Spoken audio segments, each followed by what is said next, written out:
Right, hello, my name's David, and what I'd like to share with you is just a few of my experiences as I'm currently in the process of doing a PGCE. In fact, I've just started. So let me just give you a bit of the story so far. I'm a mature student, so I'm in my 40s, and I graduated from university just over 20 years ago. I did a design degree. For the first 10 years I worked as a designer. I worked for Liburd University, developing interactive learning packages. I went on to work for IBM as a project manager, where I worked for a few years, and then I changed direction in 2003 and retrained as a sports coach, where I coached under the name of Coach Dave for about 10-11 years. And then last year I went back into the school as a cover supervisor, and then whilst working at the school I realised, well, came to the decision that I could take this a little bit further. I wouldn't mind being a teacher. So I started the process. Now, I guess the first thing you have to do is you have to apply. I presume anyone interested, that's obviously the first step. Then I had to do a QTS skills test. So even though I passed English and Maths, albeit a quarter of a century ago, I had to do a QTS, what we call a QTS skills test for numeracy, which is Maths, and literacy, which is English. They are very evil little tests, to be perfectly honest with you. I did the literacy one and I didn't find that too bad, but the maths was very tricky. In fact, more tricky was the work, the practice stuff you do online. I found I could do most of the sums, even though it took some working out, if there wasn't a time limit attached to it. But once the question had a time limit attached, like a minute to answer this mental arithmetic question, it became very, very stressful indeed. And that, eventually I passed that QTS test, but that was one of the most stressful tests I've ever done in my life. Now, I've done lots of different exams over the past, but that little test, partly because it means so much and it's the significant step between where you are and going on to actually do the course, so much is put on it, and I found that a really, really stressful little test. I can't emphasize enough for those of you who have yet to do that, take time to really practice. For some of you, if you've just left school, you've just recently done a GCSE in maths, maybe it's not a big deal. But it's not quite like GCSE, it's a lot of mental arithmetic type stuff. But take the time to really practice. There's some really good sites on, some really good channels on YouTube. There's one which I can't remember off the top of my head, but maybe I'll post it later. So take the time to practice, get whatever books you need, and study to get your head into the mold. It's really worth it because the tests are so important. If you fail your test, any one of them 3 times, then you can't take the test again for another 2 years. So if you're relying on this test because you've already got a place in your university course and you fail the test 3 times, boom, that's it. You can't do your course for another, you can't apply for another 2 years. So the stress of knowing that puts a lot of pressure on you. And I've honestly, when I passed that test, when I passed that QTS test, I looked at the paper again and again just to rub my eyes to make sure my adrenaline hadn't caused me to read incorrectly, and I was so overwhelmed. I was just looking around to think, who can I hug here in this office? It was that overwhelming. So I passed the QTS test. I got accepted onto the course, and the particular course I'm doing is a schools direct course, and the school the college I'm working through is Edgehill University, and they've been excellent because even before we started the actual course itself, we had a number of twilight sessions where everyone who was potentially on the course, we got together over the course of about 4 months. 4 or 5 months, once a month, to talk through some stuff, to prepare our minds. We had a reading list, etc., to get our minds into the idea of studying. So now, we're in September. It's September the 3rd when I'm posting this, and it's 2015, and I've started the course. So what's it been like so far? Well, the first day is just where you get a basic induction in the actual, for me, I'm doing a schools direct program, so I'm getting a basic induction in the school where I'm going to be. You know, you get your badges and you get an idea of the timetable. You just get some basic admin type stuff. Day 2, which was yesterday, 2nd of September, I had to do the actual enrolment at the university. So we did the enrolment at the university, you get your badges and to take you around the different facilities and stuff like that, where we'll be going occasionally. And then we also had a lecture in a lecture theatre to do with, let me get the list. With me. it wasn't teaching law, to do with something to do with teaching and to talk through our assignments. That was very daunting. I think one thing that comes across straight away, and I'm hoping as I do these, not every day, maybe once a week or so, you can either start to explain the nature of the stress that's involved, or if the stress dissipates. I'm not quite sure what will be the case yet. But at the moment, as I'm looking at the start of it, it seems like a tremendous amount of work to do in 1 year. You've got not only acclimatising to the actual teaching in the class. Now, for some people, that may not be such a big thing, because I've done a lot of teaching in schools over a long period of time, so I'm familiar with the school environment. But the teaching part I'm looking forward to. But there's a tremendous amount of admin, and there's a tremendous amount of evidence showing. The PGCE is all about showing evidence that you've met certain teaching standards. Now, we'll go through the idea of teaching standards at another time, because me doing this video is kind of helpful for me to get these things in my mind. So there's teaching standards, and as you teach and go through various things, you have to show evidence that you're meeting these standards. That's very important. On top of that, you're going to have assignments which are spread out throughout the course of the year, and then on top of that, you've got your lesson planning and all that kind of stuff which you're going to do once you start actually delivering lessons. Now, this is the first week for me, so I'm not actually going to be delivering lessons. I'm just going to be, in most cases, observing in a variety of different lessons and maybe contributing, helping out, talking with the kids. Now, my speciality is going to be design technology. Now, within design technology, that's broken up into 7 different sub-subjects, and I'm not quite sure what I want to specialise in. And to be honest, I'd like to be able to be quite multidisciplinary and be quite proficient across the board. You know, I'm very interested in food technology, so I'd like to get involved in that.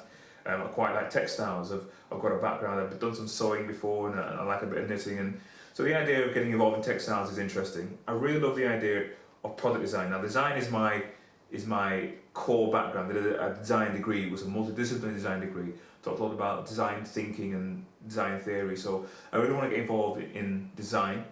So over the course of the term, I'll be updating these posts, letting you know how I feel. Right now, I'm able to sit in the class, I'm able to talk to some of the students, and I feel I'm doing the right thing, I feel I'm in the right place, I feel I've got something to contribute, so that's quite important.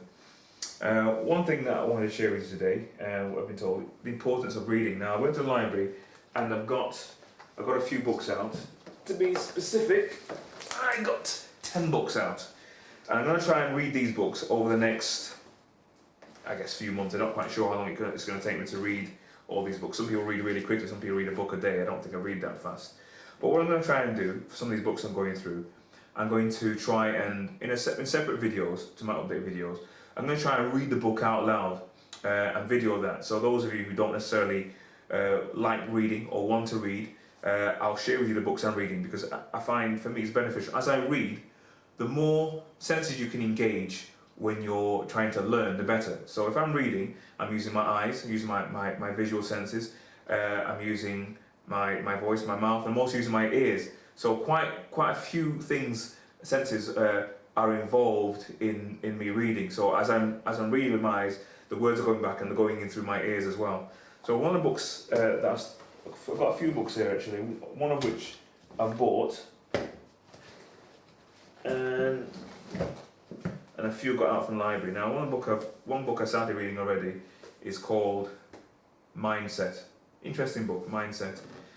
How you can fuel your potential. Now, I'll just read the back of this book to give you a bit of an idea. Discovering the mindset for achieving success. World-renowned Stanford University psychologist Carol Dweck, in decades of research on achievement and success, has discovered a truly groundbreaking idea: the power of our mindset. Dr. Dweck explains why it's not just our abilities and talent that bring us success, but whether we approach our goals with a fixed or growth mindset. With the right mindset, we can motivate our children to raise their grades as well as reaching their own goals, both personal and professional. So that's a very interesting book and time to go. It talks about how the way you think and approach problems can dictate how much you get out of stuff. So for example, if you're really talented and life's really easy to you because you're really smart, so to speak, then that only takes you so far. But when you get to the parameter of your knowledge, it's people with a set kind of mindset or believe mindsets that can't change. Rather than see it as a challenge that they can overcome and grow, they'll turn around and they'll want to back out of it, which is interesting. I'll give you a little analogy which a friend of mine shared with me. My brother shared with me actually. He had a friend when he was younger, who a little bit older, who always seemed really, really smart, really, really intelligent, a lot more intelligent than my brother perceived himself to be. And he met up with his brother, he met up with his friend a little while later. This is years ago, and his friend was doing, I think, a maths degree. And then he was like, "Wow, maths degree, that's incredible, you know."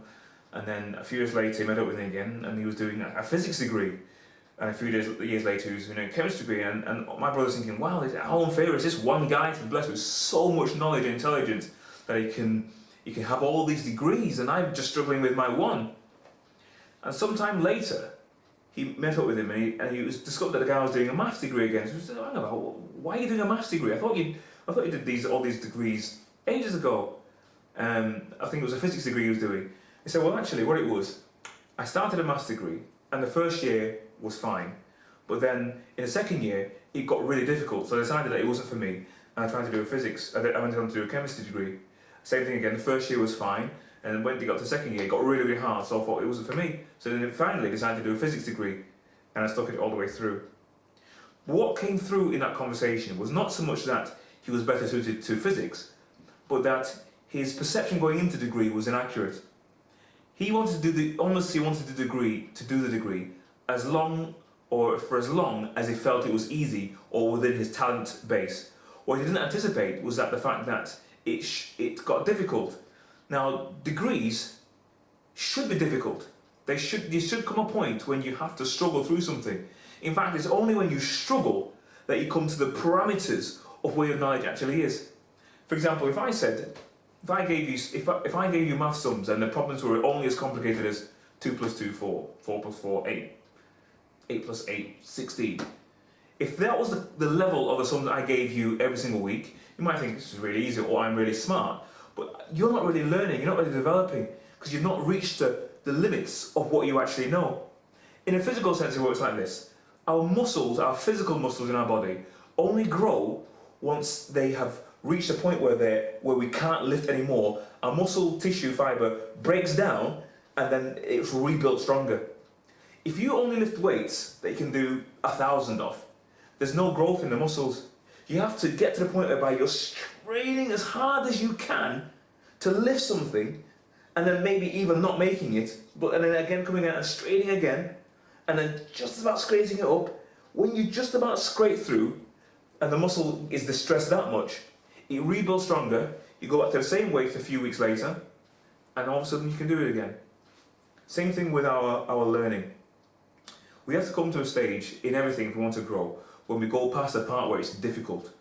Now, looking at everything we have to do over the course of this course so far this year, it seems like a tremendous amount of work.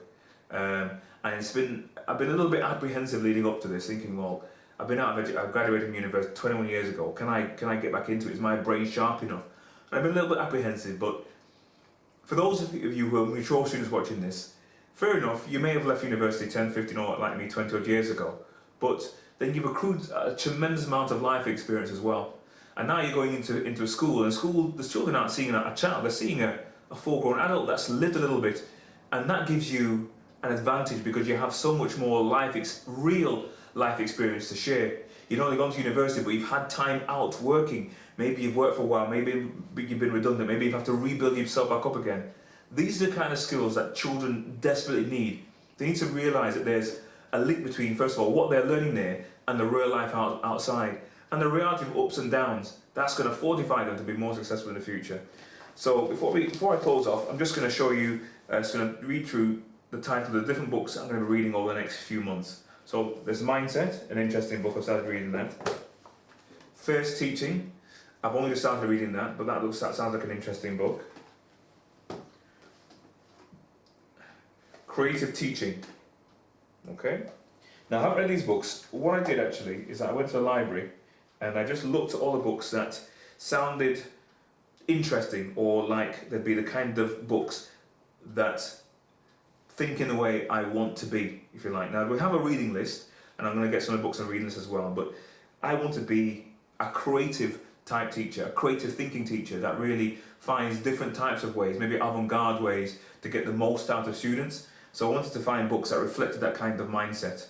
So this one's called Getting the Buggers to Behave. An interesting title. It sounds funny, so I thought I'd get a look at that. This one is The Lazy Teacher's Handbook, How Your Students Learn More When You Teach Less. Okay, that sounds interesting, so I'll let you know in time what that's like. Invisible Teaching, 101-ish ways to create energy, openness and focus in the classroom. Okay, Invisible Teaching. Again, I'll be giving you reviews on these or things from them as I go through them.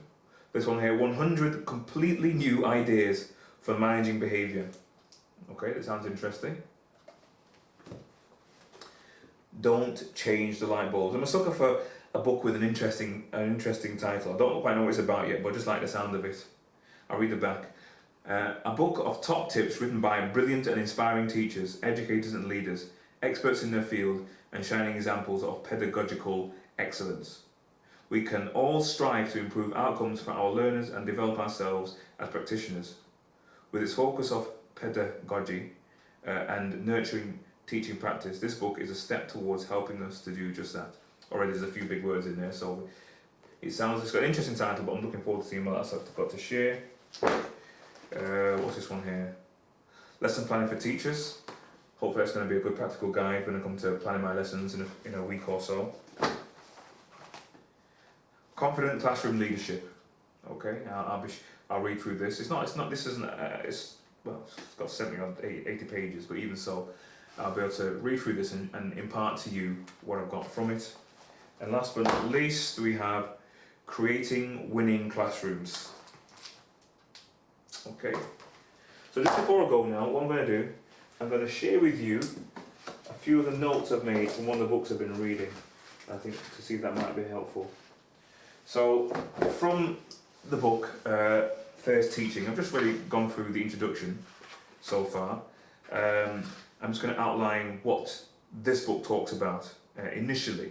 First Teaching, I made some notes. Learning to do what matters most. Focus on the fewest moving parts to get the greatest effect possible. That sounds a bit like one of the books I've got down here. It sounds a bit like The Lazy Teacher's Handbook, How Your Students Learn More When You Teach Less. That sounds like maybe there's going to be a correlation between that. The book's structured into 7 main principles, and these are 7 main strategies rather. The book's based on 1, body and emotional connection. 2, feedback and error correction.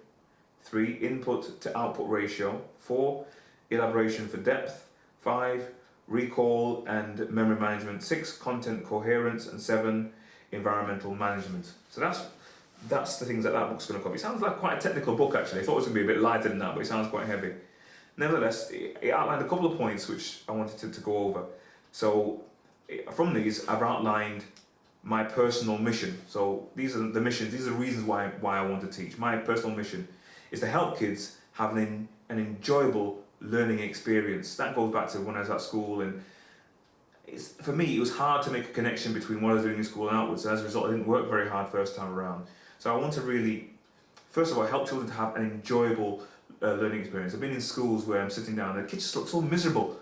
It's hard for them to fully engage in the work when just fretting about exams or results, and if they don't enjoy learning, they're not going to want to independently do that.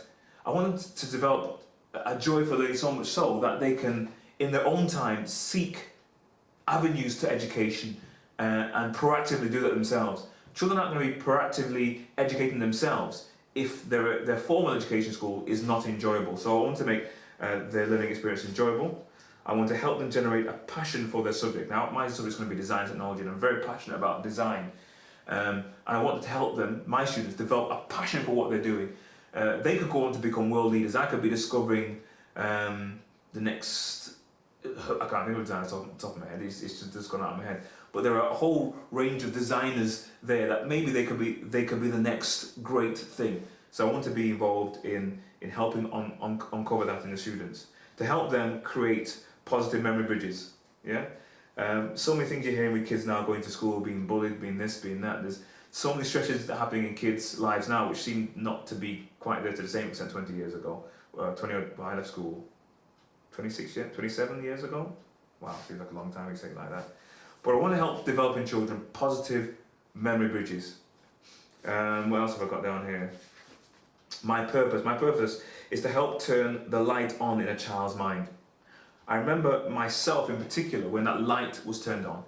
I went through school believing that I wasn't really that smart because I never really got sufficient encouragement in my home life, I believe, or also from the teachers at school. So as a result, I thought I wasn't a bad kid. I didn't wag school or anything like that, but I didn't think I was anything. And as a result, when I left school, I didn't leave school with very much. It's only when I went to college and I had to resit some of the lessons, some of the GCSEs that I didn't get the first time around. And my year at school was the very first year in this country, the UK, to do GCSEs. I had to resit my GCSEs, and then I passed my maths, my English, and my physics. And for somehow, just passing those three, maths and physics in particular, it told me that I had a brain.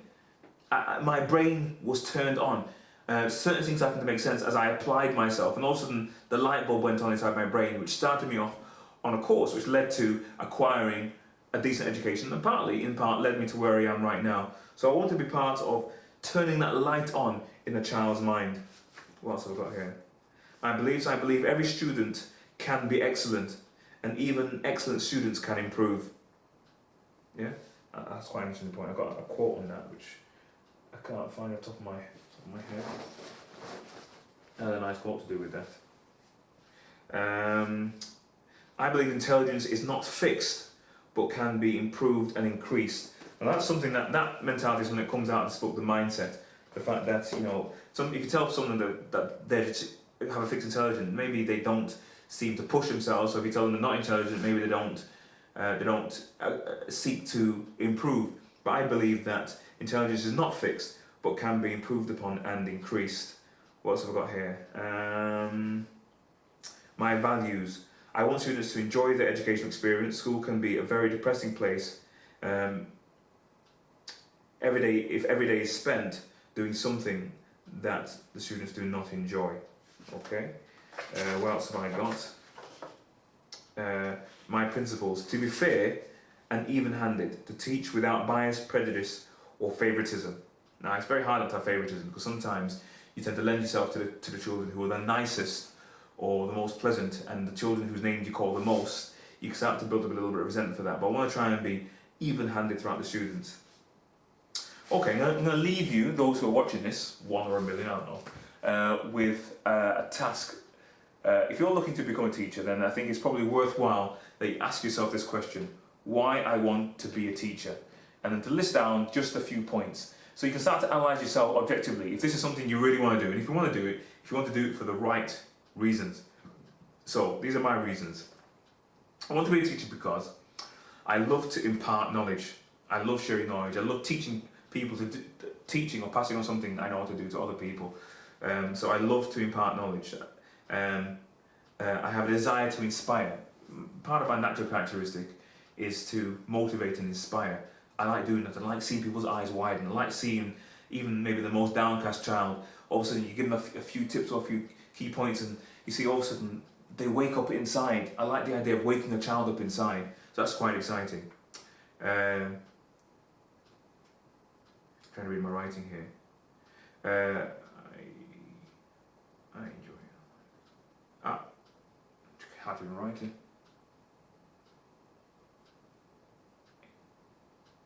Can't read writing. I enjoy and like interacting with children. I enjoy the company of children. Now, if you want to become a teacher, but you hate kids, then teaching cannot be the profession for you. If you don't actually like the company of young people, if you don't like the company of the age of the kids that you're intending to teach, it makes no sense going into teaching, because you'll spend all day, every day, for what, 20, 25, 30 years in the company of people, a category of people you don't enjoy. Now, not everyone likes the company of children. So be sure that you actually like kids if you want to be a teacher. I think loving kids is an essential part to wanting to be a teacher, because I've been in environments where I see a tremendous amount of teachers who don't appear to actually like children. So liking kids, I think, is a very important thing. If you don't like kids, then maybe teaching in a school isn't for you. Maybe you want to go to a college or a university if you still want to teach. But working with kids, if you don't like kids, not a good idea. Another good reason is just I perceive teaching to be a stable profession and one you can travel with. So once qualified, if I get all the way through the year and I do well, then I'm thinking maybe once you've done your QTS year, which is the year you do following your qualification, that's something you could travel with. You could travel with to different parts of the world. Lots of people go to Dubai or Canada or anywhere else. So the idea of having a profession you can travel with, that's another selling point. And then a similar point to the Inspire one is helping children to realise their potential. I think the sooner you can help a child realise their potential, that's when you turn that light bulb on. That's when you That's when you help them make the connection between the stuff which seems like drudgery, which they're doing every day, and how that relates to the rest of their life, or their real life, if you like. So there you go. This is my first sort of vlog, my first video diary post. Now, they're not all going to be this long. Maybe I'll just log in once a week and let you know how my week's gone, good, bad, indifferent. Some of the things that have been high points, some of the things that have been low points, but we'll share anyway. So at least you get firsthand, as it's happening, my experiences of going through my teacher training. Now, I don't imagine every single day is going to be a great day. Maybe some days I'll be a bit depressed, maybe the work will be swamping me, maybe I'll be on top of it. But whatever I gain, whatever tips I'm given, I'll try and pass them on and share with you. And then also on this channel, what I'm going to try and do is actually read some of these books through. So, and then video record the book. So if you don't want to necessarily read them, then I'll be reading them through, and I'll be giving you whatever notes I can make from the books I've read. So, hopefully, this is the first of many posts, I would imagine. Stay me through to the end, and who knows, we might just carry on to when I actually start teaching if I last that long. And hopefully, you can get something positive from it. If there are any things that in watching this you'd like to ask questions about, I mean, I'm in a perfect environment to ask questions too, because not that I have all the answers, but I'm surrounded by some very special teachers and some very special mentors as well at the place where I'm based. So any questions that you ask, if I don't have the answer for them, then I have access to wiser minds than myself that will be able to get access to that information. So, well, this is it, signing out, and then hopefully you'll stay with me and we'll see how this journey goes to becoming a qualified teacher. Cheers.